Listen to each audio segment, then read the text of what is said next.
the best chess game to learn for club players. In today's video, I'm going to be sharing an amazing game. Definitely, probably one of the most instructive games I've ever seen. And I remember when I first saw this game, maybe around 1600. I mean, I just gained so many ELO points in like the same month I learned this game. It's an amazing game, honestly. And things that you learn from this game are still applicable to any rating, beginner, even advanced, even mastery. It's such an amazing game. You have to see it.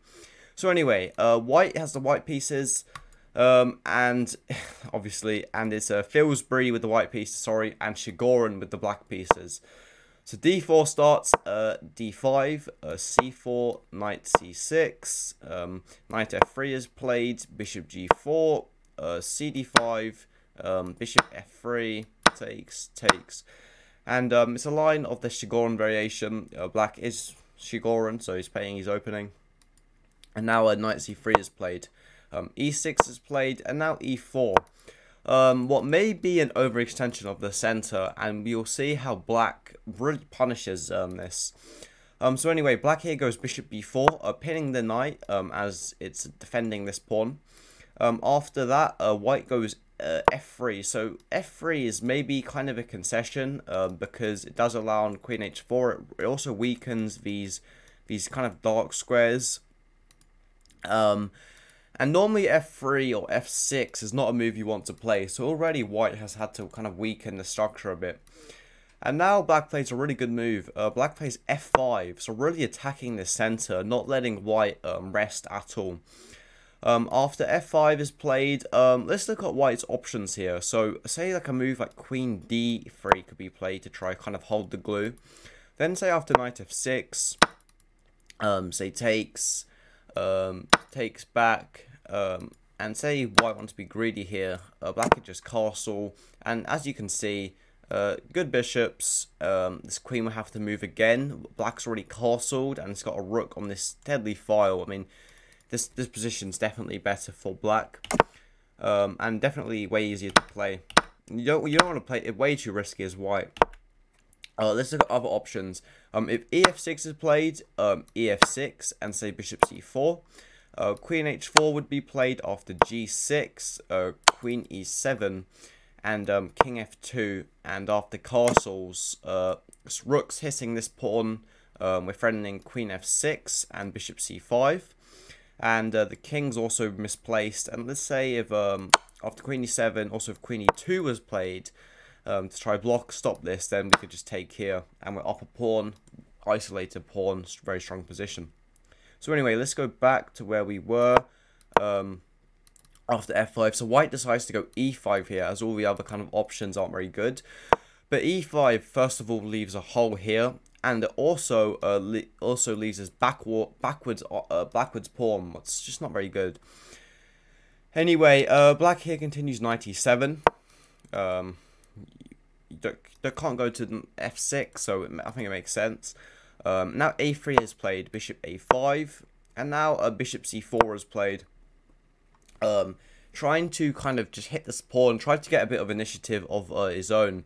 And now black, Shigoran here plays another really good move, not knight d5, but plays bishop d5. Well, I just thought was really cool.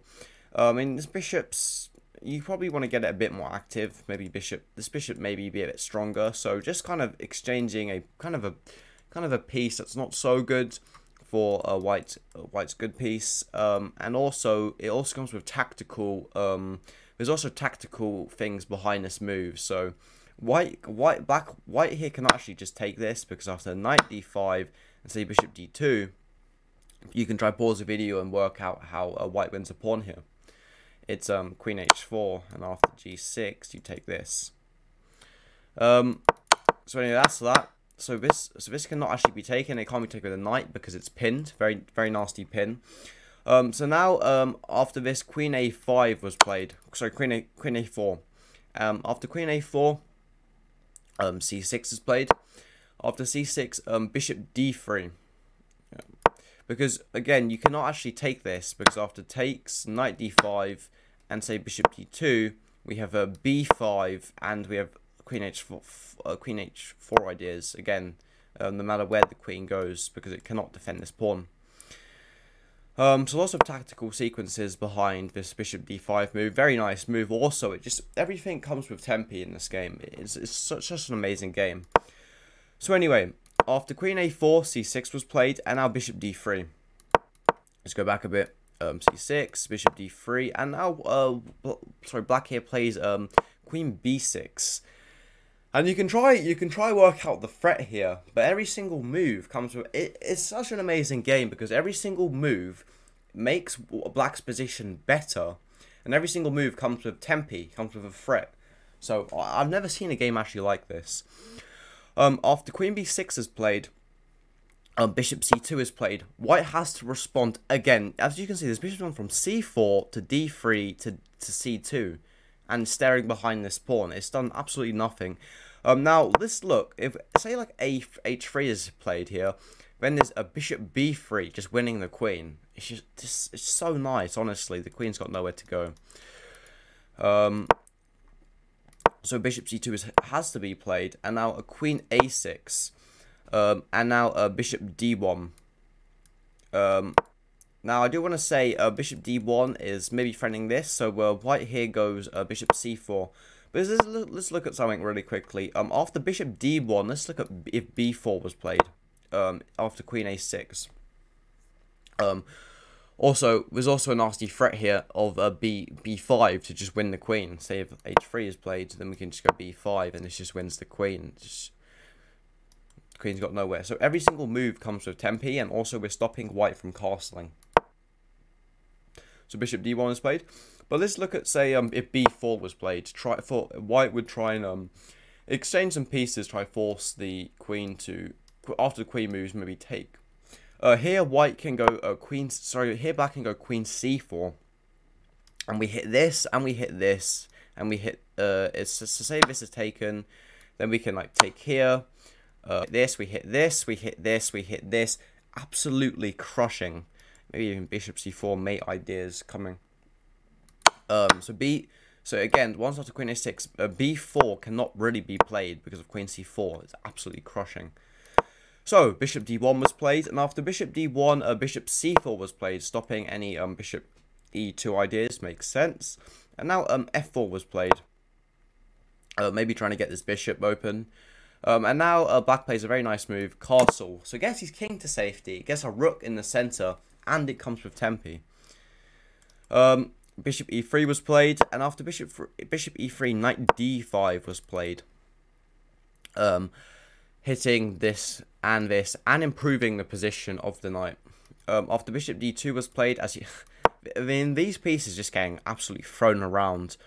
Here knight b6 was played, so another move with tempi, and this is really the only legal move, queen c2. And after that, rook d4 was played, so we win a pawn now. So finally, black has got his material advantage, he's got the positional advantage, but after rook d4, the kind of positional advantage has materialized. And now rook c1 was played. After rook c1, bishop d3 was played, hitting the queen, and just putting this further in white's camp. Queen b3, and after knight c4, white resigned in this position because there's just too many threats. Let's say move like h3 was played, then we can take, and win this queen. After bishop c4, white resigned. And anyway, hopefully you got value out of this game. I actually might leave a PGN to this game so you can actually study it further, kind of go over it. Because I feel like going over this in your own time would really benefit your chess. And yeah, hopefully you enjoyed this game. I think it was absolutely an amazing game. Probably one of my favorite chess games ever, actually. And hopefully you enjoyed, and have a good rest of your day.